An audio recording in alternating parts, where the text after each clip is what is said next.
Voilà. Donc, voilà, bonjour, bonjour, bonsoir, selon là où vous nous suivez. J'espère que vous allez bien, que le Seigneur vous bénisse abondamment et que vous puissiez jouir d'une santé de fer. Alors, dernièrement, nous étions donc arrêtés au choix de la vitesse, de la pression que nous allons utiliser. Alors, nous avions également parlé des corrections. Voilà, des corrections.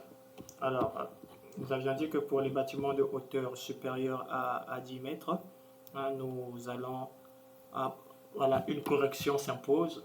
Voilà, on avait parlé de correction. Quand on parle de correction, ici, vous allez voir, voilà, QA, c'est-à-dire, voilà, la pression dynamique agissant à la hauteur, voilà, à la hauteur, à 10 mètres, multiplié par, bon, voilà, QH ici, c'est tout simplement égal à Q10 multiplié par KH, voilà.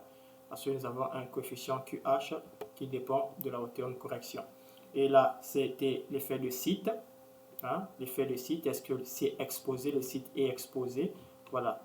Est-ce que le site est exposé ou pas? Donc, si le site est exposé, alors nous allons parler un peu des sites exposés.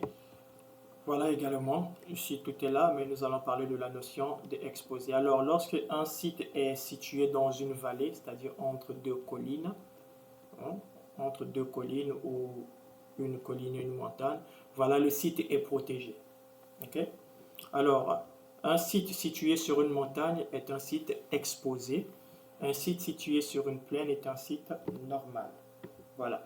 Maintenant, il faut aussi noter qu'un site qui est situé à 1 km de la mer, voilà, est un site exposé. Exposé à quoi? Exposé aux attaques chimiques, puisque les eaux de la mer sont des eaux saumâtres, donc qui ont une consommation importante, voilà, de sel. Donc, nous savons donc que les eaux de la mer, contenant donc des chlorures, voilà, les eaux de la mer, pardon, sont donc très nocifs, voilà, aux structures métalliques, puisqu'ils créent, ils génèrent et ils entraînent comme conséquence la corrosion de l'acier. Donc ça, c'est l'effet de site. Donc savoir si un site est protégé, s'il est normal ou si il est exposé. L'effet de masque, c'est tout simplement de savoir est-ce que notre bâtiment est entouré par des bâtiments. Alors, si notre bâtiment est entouré par d'autres bâtiments environnants, donc on parle d'effet de masque. Voilà. Donc, pour des raisons de sécurité, on prend généralement un coefficient de 1, que m égale à 1. Voilà. Donc, effet de masque, soit une agglomération action de vent lorsque la construction située derrière le masque se trouve dans une zone de sillage. Bon, tout ça, c'est beaucoup de littérature. Voilà. Donc, tout simplement, ce qu'il faut savoir, c'est que est-ce que notre bâtiment notre site se trouve dans une zone habitée et est encerclé de bâtiments ou pas. Voilà, c'est ce qui parle de masque. Mais généralement, quand on effectue les calculs, on prend, voilà, comme coefficient égal 1. L'effet de dimension, voilà, l'effet de dimension lui dépend de la hauteur de l'élément, de la dimension de l'élément, et va donc apporter un coefficient. Un coefficient, on va essayer, voilà, la BAC est là. On essaye de lire tout simplement, voilà, peut-être on va prendre pour notre structure, donc la hauteur est inférieure à 30 mètres, voilà, inférieure à 30 mètres, ok. Donc, quand elle est inférieure à 30 mètres, ici, nous allons voir donc la hauteur, c'est 7 mètres, nous sommes ici. 7 mètres, nous allons lire, tac, nous avons un coefficient de 0,85. Donc, ici, notre delta, c'est 0,85. Donc, c'est tout simplement pour savoir comment est-ce que nous pouvons lire, voilà, ce fichier-là, ce graphe-là. Voilà. Donc, nous allons parler d'effet de site, effet de masse, effet de hauteur. Voilà. La hauteur également. Donc, en ce qui concerne la hauteur, l'altitude d'une structure, voilà, lorsqu'elle est en pleine altitude nulle, c'est-à-dire sur une zone plane, l'altitude est nulle. Lorsque la structure est placée sur une pente, alors il faut, voilà, calculer la dénivelée entre le pied de la structure, le pied de construction de la structure, et le niveau le plus bas. Donc ici, on peut prendre la dénivelée entre ce point, voilà, et ce point, ça fait altitude de la structure. Voilà, là, voilà. Donc on va prendre ça et ça jusqu'à là.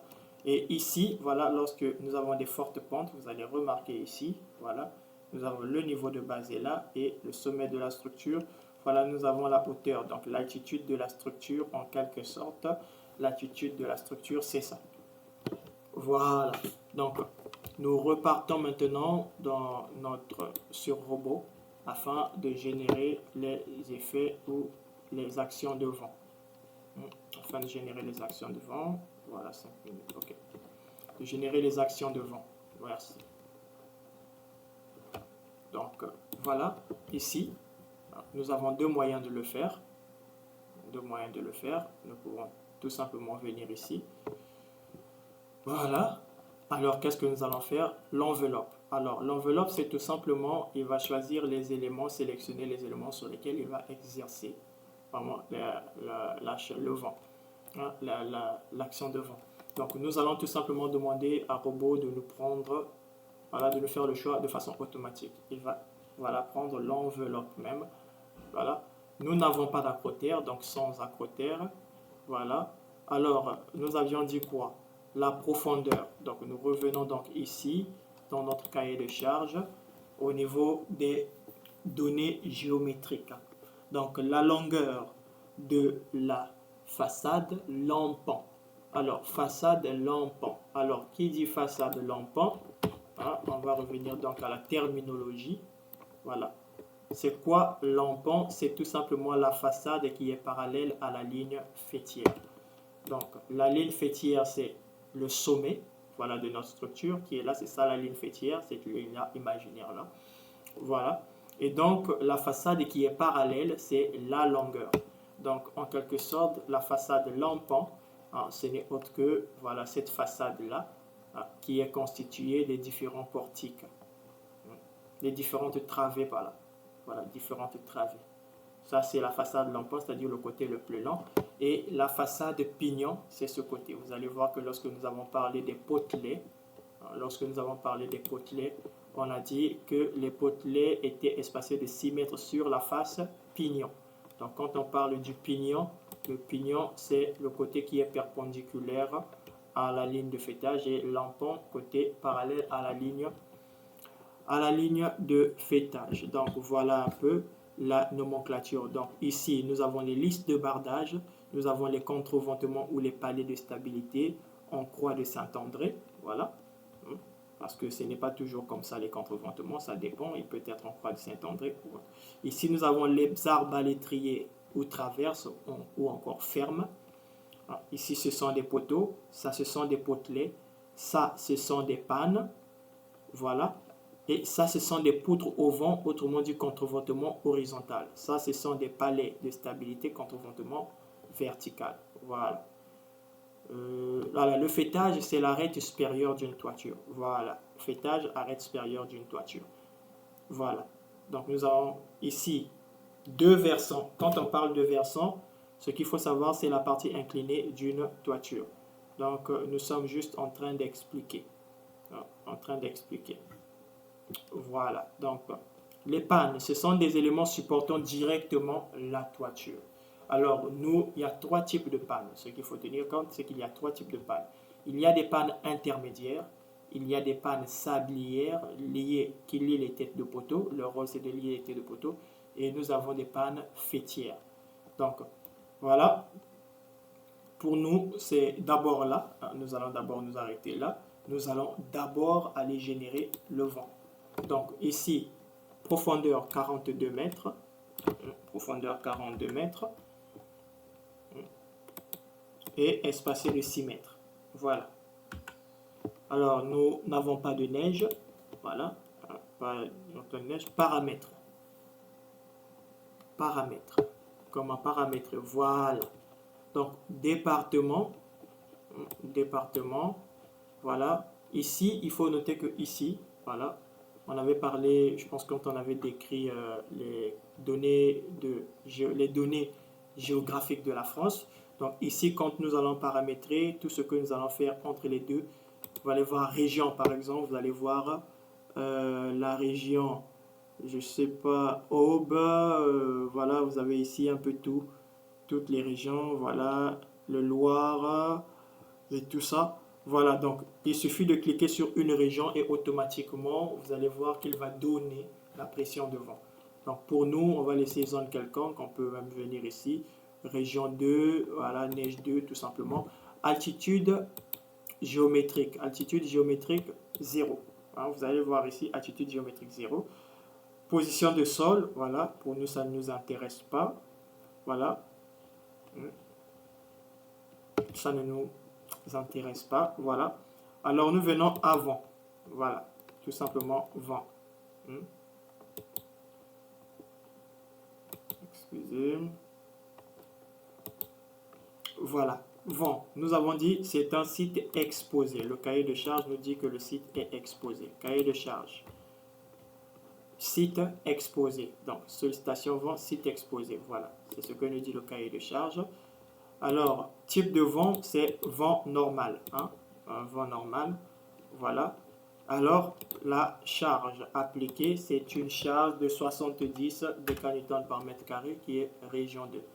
Alors, nous allons demander, ici, il va demander si la pression doit être trapézoïdale. Non, nous allons demander une pression constante sur toute la structure. Voilà, il n'y a pas de décrochement. Voilà. Les actions spécifiques, métier, voilà. Non. Voilà, c'est ça. Donc, ici, déjà, nous sommes là. La neige, non. Voilà. Attendez, nous allons vérifier déjà le temps, 11 minutes. Voilà. Donc, neige, non. Alors, pression de vent, on peut activer, voilà, les coefficients. Hein, on peut activer le coefficient. Voilà. De quoi est-ce que nous avons encore besoin? Non, non, pour nous, c'est pas ça qui importe. Voilà. Nous ne sommes pas au bord du littoral. Voilà, nous ne sommes pas au bord du littoral. Voilà, ok. Voilà, nous avons la pression de vent. Neige, nous avons déjà désactivé, donc pour nous, c'est pas ce qui importe.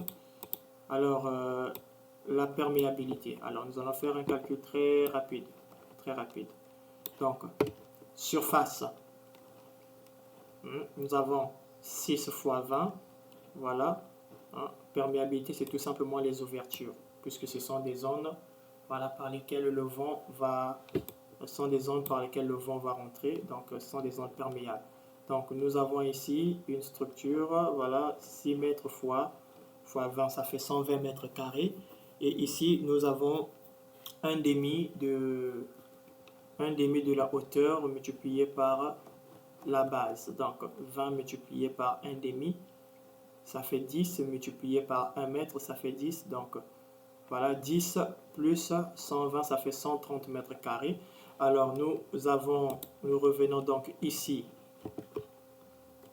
6 fois 4, ça fait 24 mètres carrés. Donc, nous pourrons donc déterminer la perméabilité, c'est-à-dire le pourcentage. Donc, la perméabilité, c'est tout simplement les 130 mètres carrés moins les 24 mètres carrés, voilà, divisé par les 130.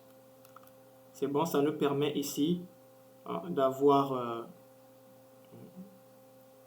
130 mètres carrés, oui, c'est bien ça. Voilà, ici nous avons 20 multiplié par 1 demi de, voilà, ça donne ici 10 mètres carrés comme surface du triangle, plus 60 fois 6, de 6 fois 20, ça fait bel et bien 120. Donc on aura 120, voilà, plus donc 10, ça fait 130, moins 24, divisé par 130, voilà, fois 100. Non. Donc nous allons déterminer la perméabilité. Nous sommes déjà combien de temps là? 14 minutes. Voilà. Nous nous arrêtons là et nous continuons sur la prochaine vidéo pour la perméabilité.